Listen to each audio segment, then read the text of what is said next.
क्या आपको यूएस के ऐसे 7 स्टॉक्स के बारे में पता है जो मिलकर S&P 500 इंडेक्स का लगभग 33% हिस्सा बनाते हैं?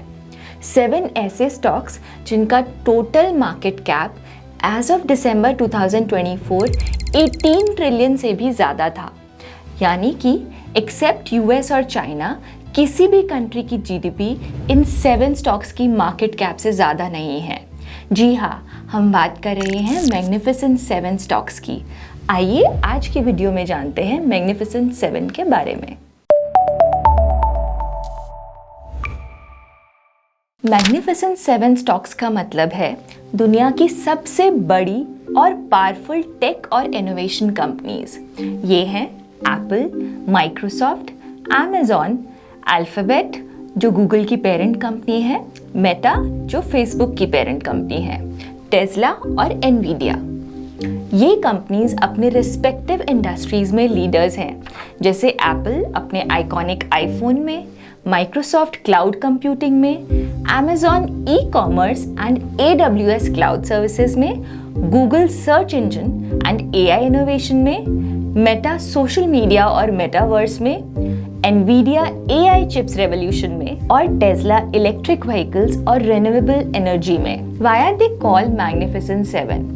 मैग्निफिसेंट 7 का नाम एक आइकॉनिक 1960 की फिल्म से लिया गया है।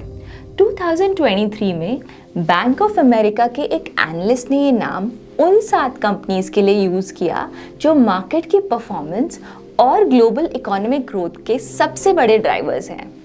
ये नाम इनकी टेक्नोलॉजिकल इनोवेशन, फाइनेंशियल डोमिनेंस और कंज्यूमर बिहेवियर पर इम्पैक्ट को हाईलाइट करता है। आइए अब जानते हैं इन कंपनीज का इम्पैक्ट क्या है। पॉइंट नंबर 1, मार्केट डोमिनेंस और वैल्यूएशन। इनकी मार्केट पावर का अंदाजा लगाइए। एज ऑफ दिसंबर 2024 ये S&P 500 इंडेक्स का 33% मार्केट कैप रिप्रेजेंट करती है। वहीं टोटल रिटर्न्स में इनका कंट्रीब्यूशन लगभग 60% है। सोचिए, सिर्फ एप्पल का मार्केट कैप $3 ट्रिलियन से भी ज़्यादा है, जो उसे दुनिया की सबसे वैल्यूएबल कंपनी बनाता है। इन कंपनीज का इन्फ्लुएंस मार्केट्स को ड्राइव करता है। Point number 2, technological innovation.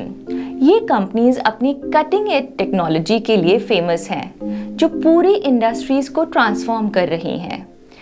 Nvidia AI chip development में लीडर है। एनवीडिया के स्टॉक ने AI डिमांड की वजह से 2024 में अभी तक लगभग 177% का रिटर्न दिया है। टेस्ला इलेक्ट्रिक व्हीकल इंडस्ट्री को रेवोल्यूशनलाइज कर चुका है। टेस्ला ने 2023 में 13 लाख व्हीकल्स डिलीवरीज की थी। माइक्रोसॉफ्ट और गूगल क्लाउड कंप्यूटिंग और AI में लीड कर रहे हैं। माइक्रोसॉफ्ट का एज्योर और गूगल का जेमिनाई AI बिजनेसेस के ऑपरेशन और कंज्यूमर हैबिट्स को रीशेप कर रहा है। इनके इनोवेशंस सिर्फ कंपनीज नहीं बल्कि गवर्नमेंट्स और इकोनॉमीज पर भी असर करते हैं। Point number 3, economic and consumer impact. In companies का इन्फ्लुएंस इतना गहरा है कि ये हमारे काम करने, शॉपिंग करने और आपस में इंटरैक्ट करने तक के तरीके बदल रहे हैं। 2023 में अमेज़न ने $500 बिलियन से ज़्यादा का रेवेन्यू जनरेट किया, क्योंकि अमेज़न ग्लोबल ई कॉमर्स और क्लाउड सर्विसेज दोनों में कंप्लीटली डोमिनेट करता है। मेटा यानी फेसबुक की पेरेंट कंपनी 3 बिलियन से ज़्यादा एक्टिव यूजर्स होस्ट करता है, जो इसे कम्युनिकेशन और सोशल नेटवर्किंग का किंग बनाता है। एप्पल 2023 में 23.2 करोड़ आईफोन बेच चुका है, जो कंज्यूमर स्पेंडिंग पैटर्न्स को डिफाइन करता है। Point number 4, visionary leadership.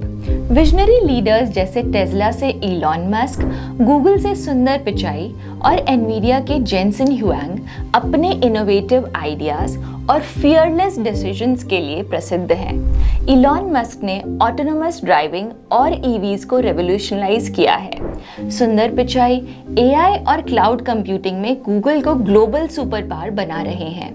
वहीं जेनसन हुआंग AI चिप्स और जनरेटिव AI टेक्नोलॉजीज में नए स्टैंडर्ड सेट कर रहे हैं। ये सब सुन के आपको लगेगा कि ये तो इन्वेस्टिंग के लिए एकदम परफेक्ट है, लेकिन इन स्टॉक्स के साथ कुछ रिस्क्स भी एसोसिएटेड हैं। Risk number 1, over valuation. इससे हाई स्टॉक प्राइस करेक्शन का रिस्क बढ़ता है।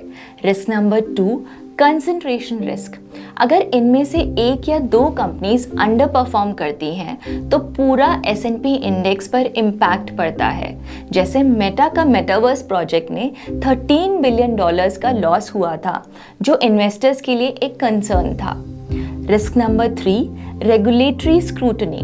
गवर्नमेंट्स इन कंपनीज को डेटा प्राइवेसी और मोनोपोलिस्टिक प्रैक्टिसेस के लिए रेगुलेट कर रही हैं। टू समराइज, मैग्निफिसेंट 7, फैंग, इस तरह की टर्म्स एक शॉर्टकट की तरह काम करते हैं जो बड़े और डोमिनेंट कंपनीज या मार्केट के इन्फ्लुएंसर्स को डिस्क्राइब करने के लिए यूजफुल होते हैं।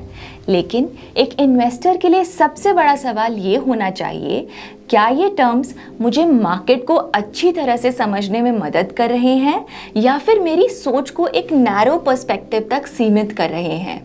न्यूएंस्ड एनालिसिस और डाइवर्सिफाइड थिंकिंग का इम्पोर्टेंस समझना ज़रूरी है, क्योंकि मार्केट सिर्फ कुछ बड़े प्लेयर्स के भरोसे लंबे समय तक नहीं टिकता। आशा करते हैं आपको आज की वीडियो पसंद आई होगी, तो लाइक और सब्सक्राइब करना मत भूलिएगा। धन्यवाद।